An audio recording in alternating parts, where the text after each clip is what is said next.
I pose a question to you guys. How many Optimus Primals can one person have? Well, apparently quite a few. And with that being said, guys, welcome to the Optimus Primal Roundup.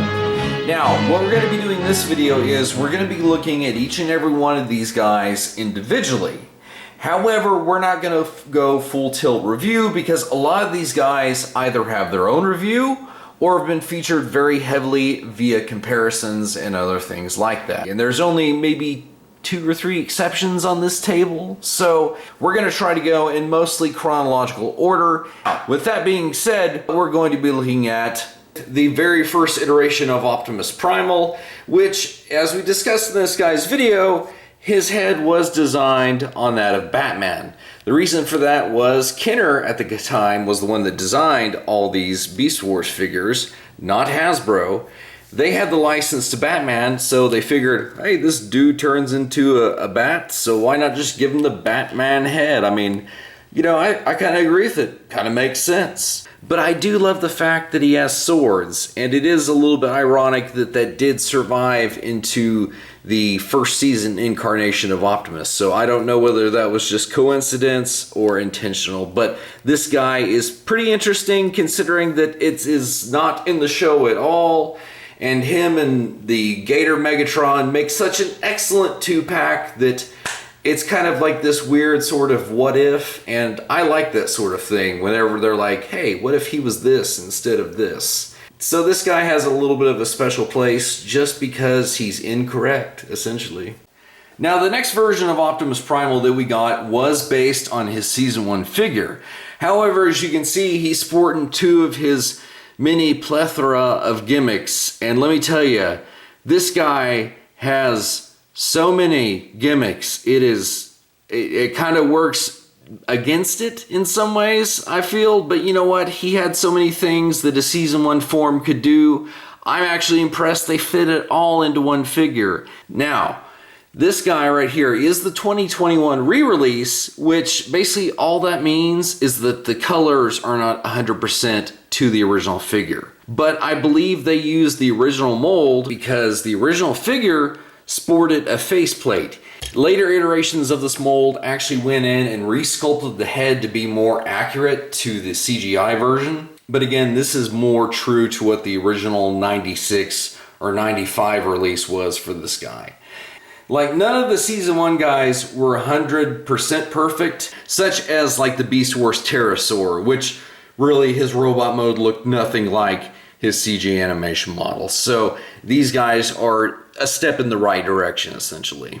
And now we come to one that has some significant sort of meaning to me because it's basically the very first version of Optimus Primal that I ever got. And it was the Transmetal one. Now, as you can see, compared to all the other dudes here on the table, he never really gets any love. Like, his Season 2 form seems to get the short end of the stick because Hasbro apparently is obsessed with doing different versions of his Season 1 form, or even just slapping it on another one of his figures, apparently. And I'm like, okay, I know you're trying to make him as a character recognizable, but make every version of him recognizable, which includes this dude right here. Let's take a up close look at this guy. However, despite the lack of love shown to this boy, you can see that whatever that Power of the Primes iteration was that was trying to homage, it just fell flat on its face when you compare it to the original boy here, who is using part of himself as a hoverboard. Guys, there is a difference between a hoverboard and a skateboard. This is a hoverboard. It floats, it flies. He has a jet booster on the back, which is a genius reuse of his guns. Plus, one of the funniest scenes that we've seen as him in this mode, flying around with the maces, was whenever he was squaring off against Tarantulas and Quick Strike. And he was just flying around, just like deflecting his shots, you know, and Quick Strike was upset with that, as he put it, jar-headed gorilla. That jar-headed gorilla don't know when to lay down.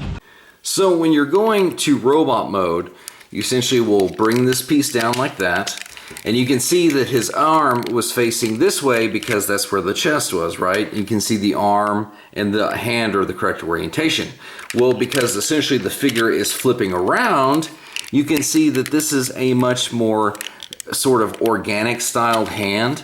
So when you bring the arm around, I know this is just a small feature, that you can actually swap the hands around to where they will be in the correct orientation. Now, most of the time nowadays, guys will have swap out hands for like saw blades or some other attachment, but it is a rare thing to see this. The last one I think that did something similar to this was the punch, counter punch. But again, that just shows the level of detail that they brought to this guy. Now, as you saw earlier, this thing was serving as the jet booster, but you can take this and put one of the missiles in there, and it's just one of those deals you press down on it and it would fire out. So whenever this thing would flip over his back, these essentially split open and became cannons that he used to repel the entire forces of the Predacons. They were literally on the verge of destroying the Maximals before he showed up. Now, one of the interesting features about even some of the Season 1 figures, but it became more prominent, I feel, with the Transmetals, but the rub symbol, which you can see is pretty warm in here right now. And basically all this does is the friction that you rub over it makes the symbol supposedly more easy to read. And I think it just basically is the same as like those mood rings from like the 70s. But anyway, guys, since we don't really have a review of this dude, I know this was a little bit more intensive than the other guys we were just looking at. But again, because I have such a love for this figure and such a nostalgia for it, that's why we went a little bit in depth on him. However, despite that being said, do you think it's actually possible that he was outshone by another iteration of Optimus Primal? Well, if you guys guessed the Optimal Optimus figure, you were absolutely correct. And let me tell you, this guy is hitting with me on so many levels because one of my favorite colors is orange. Love it.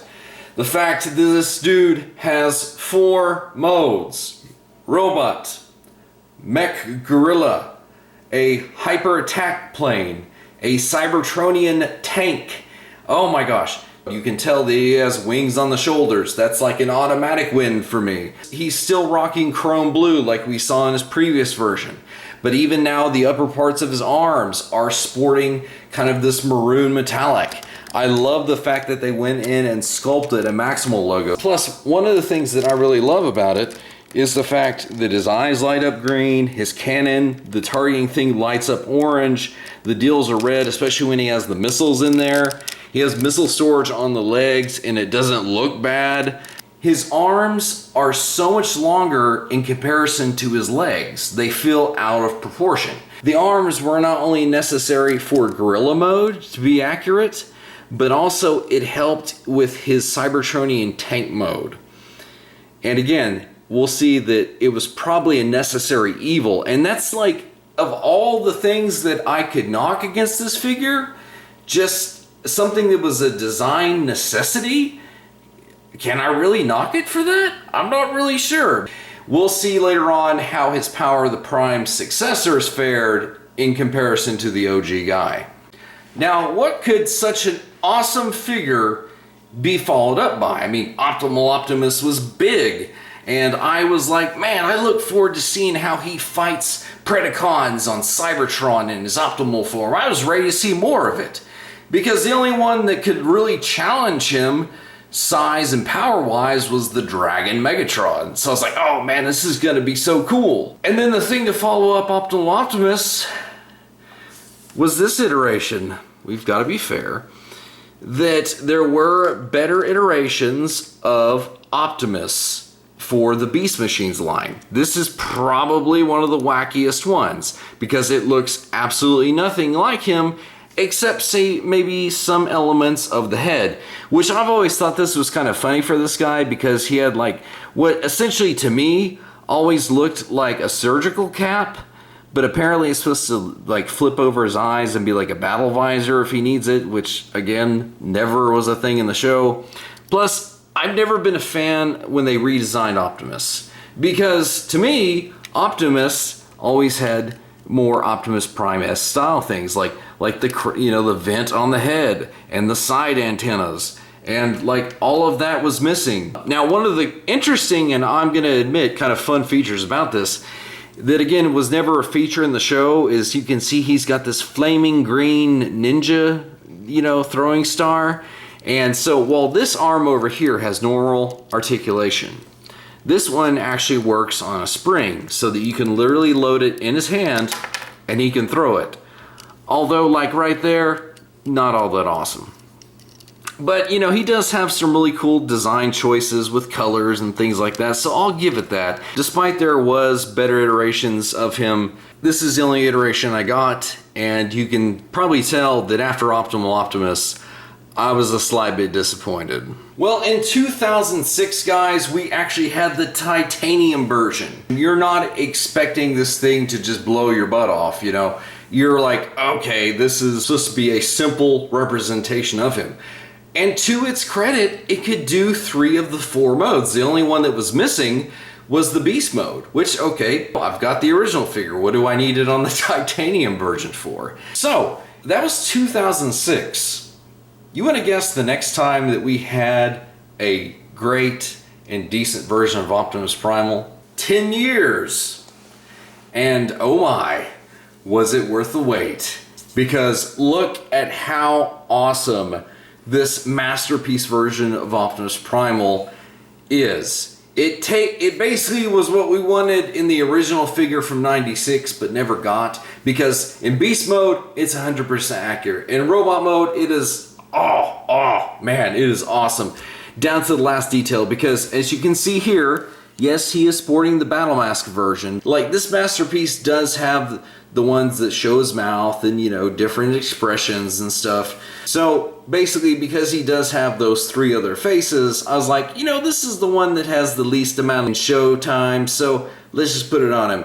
And right now he's kind of sporting the look he had in Guerrilla Warfare. You look at both of the arm blasters that he has. He's sporting his twin battle swords. He's even got his, you know, prime jets poking out the back there, and his over-the-shoulder missiles. I mean, this dude is awesome. Plus, I love just like the light up feature. That's awesome. Oh man, this dude was probably worth the 10-year absence that we had for Optimus Primal. Like, there may have been other figures between 2006 and this 2016, but I don't have them. So there's that. So while 2016 did grace us with a super accurate version of Optimus's Season 1 form, it did also grace us with Convo Bat. Now, some will argue, oh, this guy's a different character, and he's supposed to represent him, and blah, blah, blah. Guys, let's cut through the crap.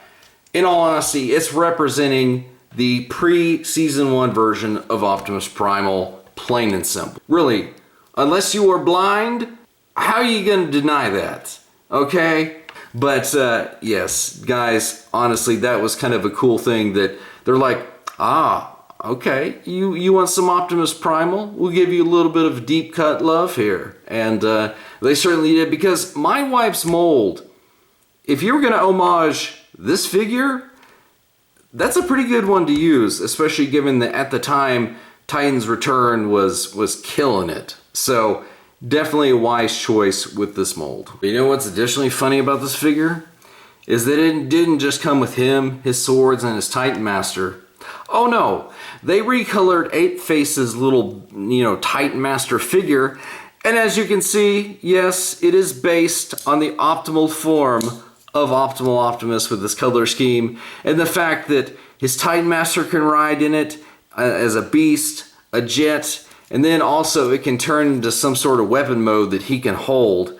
You definitely know they won me over with that little extra on there. So this figure right here, there's a lot that could potentially be said about it. One interesting feature that was missing on his stock version was the scepter is actually meant to also homage his little maces, which again, this thing tries to homage him in hoverboard mode and fell spectacularly. At the time, I said, okay, this guy he's simplified and refined. I've had a little bit of time to come away from the newness, shiny factor. It did simplify it, but I'm not sure it's so refined. He goes from basically a squarish version of his Season 1 body to becoming his Season 3 form. That's unfortunately what kills this figure, because had it not been an evolution figure, they could have used that time, energy, and budget on this guy to create a more accurate Season 3 Optimus Primal. Because he can't even do the Cybertronian tank mode. That's not even a possibility with this guy. And so it is kind of an interesting figure, and it does have potential, but it also just feels like one that kind of squandered it at the same time. Now, you can obviously tell we actually capitalized on some of that potential. The wings are a little bit more accurately sized. And even though Optimus Primal never had a gun when he was in his optimal form, they're homaging what we saw on the old guy. That is awesome. Also, we do have upgrades that enable him to have that all-terrain Cybertronian tank thing. Does it escape the flaws that we looked at with the King Primal? No, but this is a little bit better, and it does bring it a little bit more in line with the original Optimal Optimus figure. Plus, I love the fact that, since they really can't do the vac metal anymore, the fact that they went straight maroon with this and a dark blue with this, I think that actually looks really good. Do I like this a little bit better than the King Primal? Yeah, just because I know what it's going for. Communications are still shot, and your systems aren't much better. You're in no condition to pick a fight. Fight's been picked. So guys, here we come to the last figure we're going to look at. And we've seen several iterations of this guy. We've seen really good interpretations. We've seen rather loose interpretations. And I have to say that I kind of like this thing's vibe a little bit, because while it's not trying to be the masterpiece, it does steal a little bit of its thunder, but yet has that kind of fun factor of not being one, if you know what I mean. It's got the best of both worlds, as I've said about all the Kingdom guys, I'm pretty sure, if not all of them. And that's one of the charming things that I like about it. So guys, if you really want the full breakdown on this guy that clearly to me I think he's awesome, then feel free to check out his review. He is just that good. So considering all the Optimuses that we've looked at, what would you say maybe my top 5 would consist of? Well, number 5, guys, would be this one right here, the stock Power of the Primes one with the upgrades, because I like what it's going for. It's an earnest attempt in some respects, despite its many failures. So with that being said, guys, that is why he lands again at number 5 on the list. Number 4, we have to go with the high-end collectible, which, I mean, it should be obvious why he is a favorite of mine. He is slaying it in every way that I could want for a Season 1 figure. So, that's why he lands there. But he is only outdone by number 3, which is the guy that I would not be afraid if he fell off the top shelf, because I know he's going to be able to handle the impact. And again, it's a little bit more relaxed vibe as opposed to the masterpiece, so I enjoy that. This guy has earned the number 3 spot for sure. Now, considering how much love I gave this guy in this video, were you really surprised that he landed at number 2? Oh my gosh. Just some of the stuff that we looked at.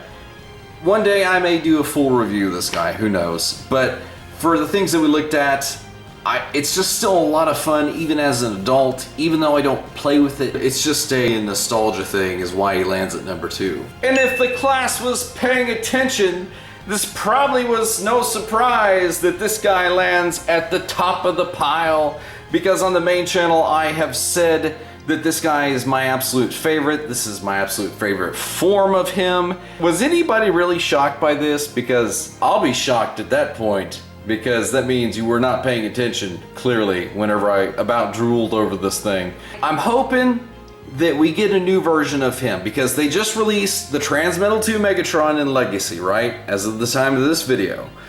Well, I'm hoping that at some point they look at the Power of the Primes one and go, ooh, that one's not gonna fit so well aesthetically wise compared to the Dragon. So I'm like, guys, you gave us an awesome Kingdom one. You jumped from Season 1 Megatron to Season 3 Megatron. You've given us Season 1 Optimus. Give us a brand new one. Guys, come on, please. And then come back and do the Transmetal one, because we know you're going to do the same thing for Megatron, so guys, come on. With that being said, guys, if you have not, please check out the Wild Rider video on the main channel along with Tarantulas. So with that being said, guys, we will see you in another review. Not here! Do you understand? Take it outside! You wouldn't dare fire it here. It might upset history. We'd have 4 million years to clean you off the walls, Megatron. I might risk it.